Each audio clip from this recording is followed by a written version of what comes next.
Inflation helps big business, but it crushes the middle class and lower income people. In this episode, I'm going to address the question, why is Biden ignoring the inflation elephant in the room? I'll give you my take next.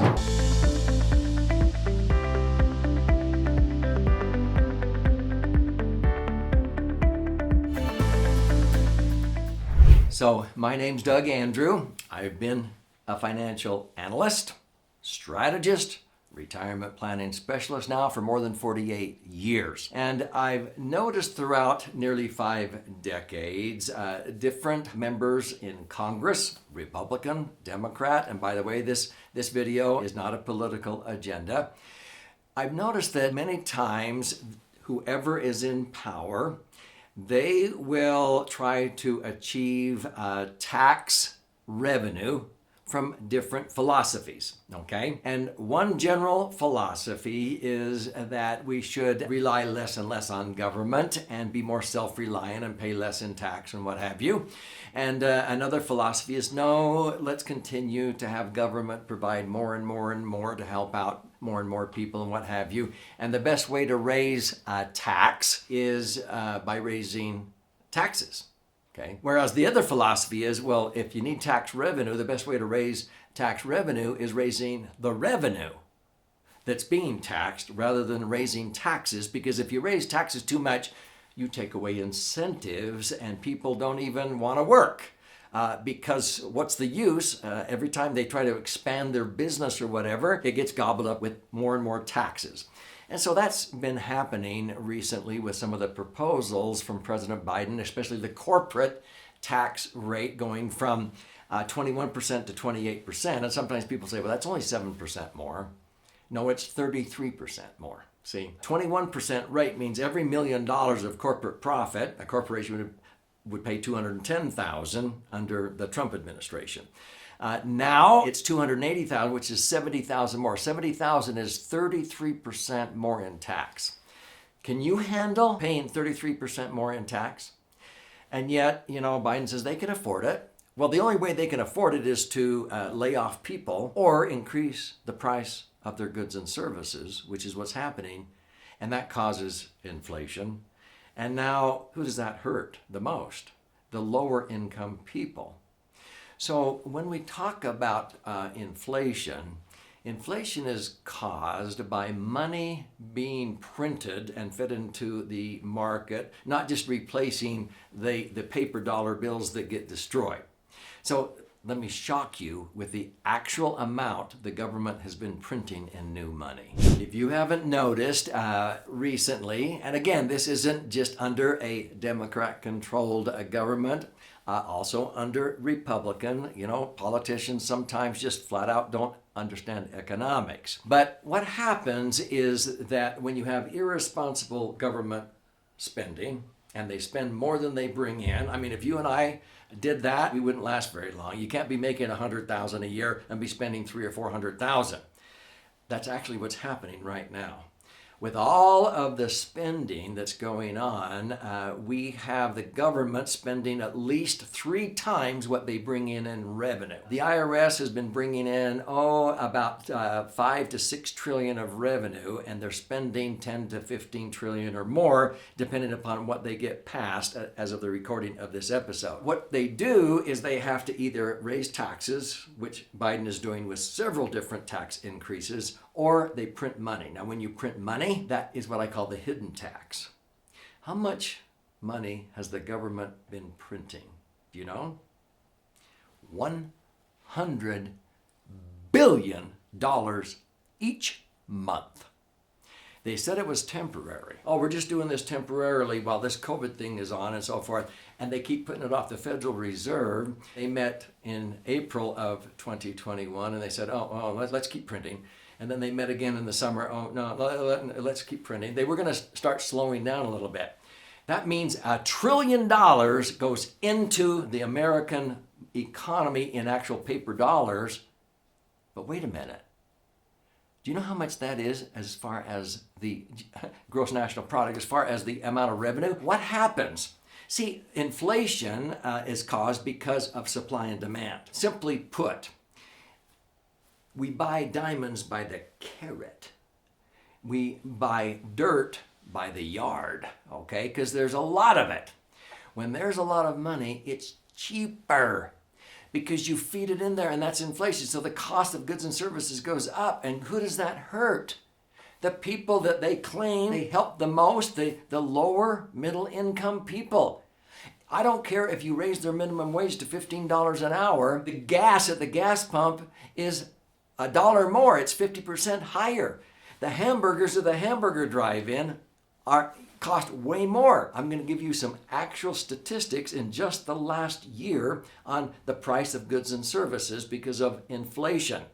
So why do politicians ignore this? Well, sadly, it's because politicians oftentimes try to cover up the problem temporarily with a Band-Aid, which actually causes the problem to get worse. By feeding the economy money, by printing it, by sometimes giving people unemployment benefits for an extended time period, it causes people not even want to go to work, and then they go, okay, well, people will vote for us because we gave them some stuff, but then it backfires on them because then they're upset. And when they go back to work, they're demanding higher wages, and so they get the higher wage, and then they go out and it can't even buy as much as the lower wages used to buy. And so, Biden doesn't know what to do because he's caught in this trap. He's in a spiral, and he keeps causing bigger problems by printing more money because he doesn't know what else to do. They keep raising the debt ceiling. Now, if this is making some sense already, I would recommend you subscribe to this 3-Dimensional Wealth channel because it's free. And if you can't tell, I'm passionate about providing you with insights and into the whys of what goes on in the economy. But I want to empower you. And at the end of this episode, I'm going to gift you a copy of my most recent 300-page best-selling book that will show you how to outpace inflation. I don't like inflation any more than anybody, but it doesn't hurt me. It helps me. I've always linked my returns to the things that inflate, and you'll understand what I mean when you get this free gift, okay? So let's keep going. If you understand what I've said thus far, inflation causes the prices of goods and services to go up. But who does it favor? The wealthy, corporations, big business, who I personally think are the ones sort of calling the shots right now. Why? It's because business operates on OPM. Banks operate on OPM, other people's money. They learn how to go out and borrow money at 1%, 2%, and 3%. And they're happy to pay that interest because they can go out and earn 5, 6, 7, 8, or 9%. How much more is 8% than 4%? It's 100% more, okay? It's doubling. Would you hire an employee for $40,000 that made you an extra $80,000? Well, see, if business borrows money at low rates, and they don't have to pay that back for a few years or over several years or never, they just pay the interest, they get to pay that back with discounted dollars. The longer they wait and the more inflation devalues that, the cheaper it is to pay off the debt. So wealthy people who understand how money works, they love inflation in many ways because it doesn't hurt them. It helps them because they're coming along for the ride. They're paying for their debt with discounted dollars. Frankly, that's what the government is trying to do. They want to pay off the national debt down the road with discounted dollars that are worth less. Hopefully not totally worth less, but that's where inflation can end up. So let me give you a few examples of what I'm talking about.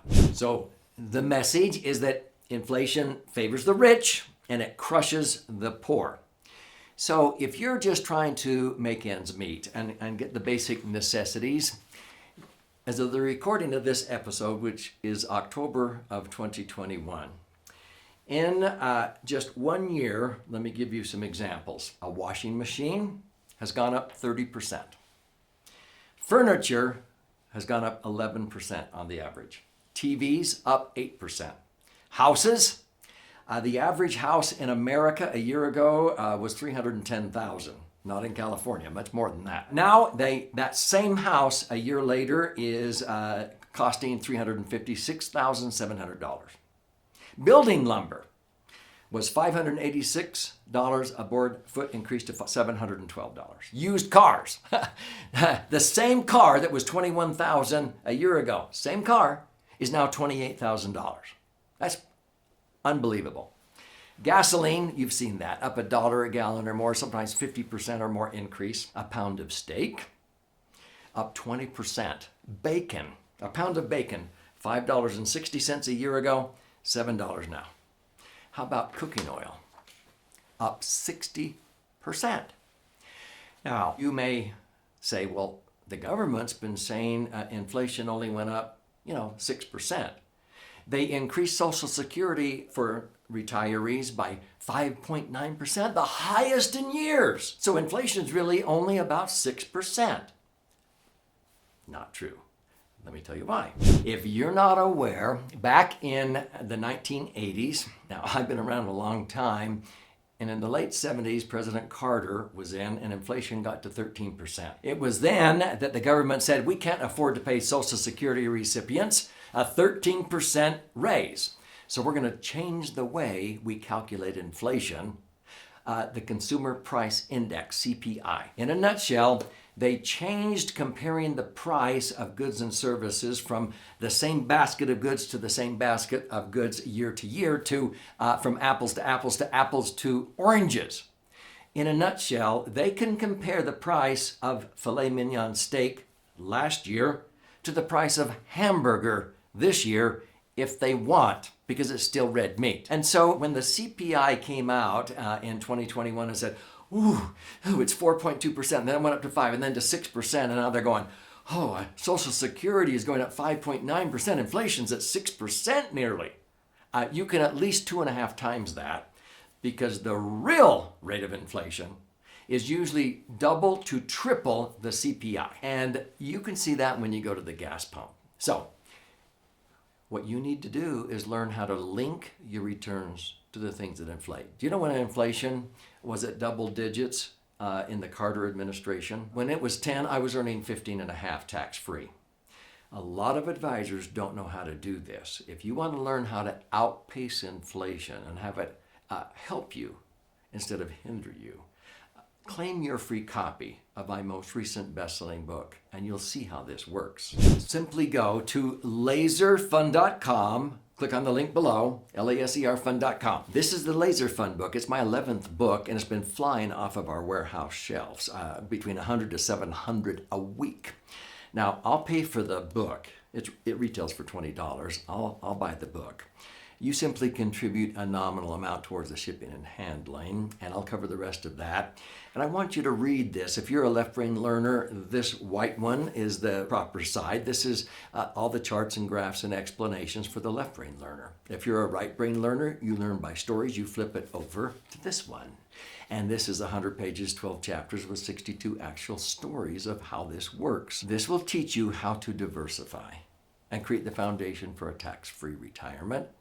And it will show you how to eliminate the dangers of taxes, have inflation work for you instead of against you, and to avoid market losses when the market goes down, but still participate when it goes up. Sound too good to be true? It isn't. You can learn why, because I don't want you to miss out.